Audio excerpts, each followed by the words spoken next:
August 14 to 15, nagrenta po ang aming church ng isang istiraha na ang ibig sabihin po sa English ay rest house o chalet o recreation venue, kung saan ay ginagamit po ito ng isang grupo ng mga tao na may maraming miyembro, sapagkat nga po ito ay mayroong malawak na espasyo at maraming malalaking kwarto. Kaya tara na mga tol, samahan niyo ko. Ikutin muna natin ang lugar na ito.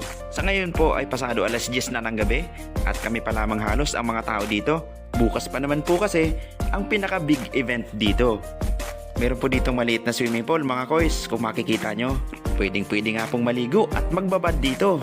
Kaya naman siyempre mga koys ay excited tayo. First time ko nga lang din po kasi na maka-experience na sumama sa ganito. 10:50 nandito po kami sa Estiraha.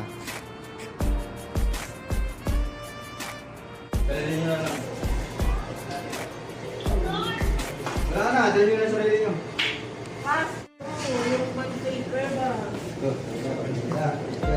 Sila po yung mga kapatid natin na nauna ditong nakarating. At sa ngayon po ay tuloy muna tayo sa pag-iikot-ikot sa mga bawat sulok ng lugar na ito para at least ay kabisado natin. At pinaka-importanting malaman natin kung saan tayo tatakbo. Kung sakali man na magkaroon ng gulo, wag naman sana. Yun nga po pala si Pastor Jomar na abalang-abala na sa pagsiset up ng mga kagamitin bukas. Si Kuya Jose naman po ay nagpapalaman ng tinapay. Ito naman po ay isa sa mga CR. Sa katabi ay medyo maliit na kusina na tambakan ng aming mga dala-dala muna, at nariyan po ang lahat ng mga kakailanganin sa pagluto maya-maya.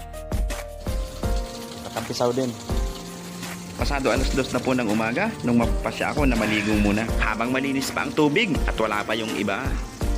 Pasado alas 3 na ng umaga, si Kuya Bong po ay kanina pa abalang-abala sa pagluluto at ngayon naman ay paggagawa ng cake niya. Iyan po kasi talaga mga koys ang fashion niya. Habang nagkakaraoke po yung iba, si Kuya Jose naman po ay ito naman ang ginagawa niya.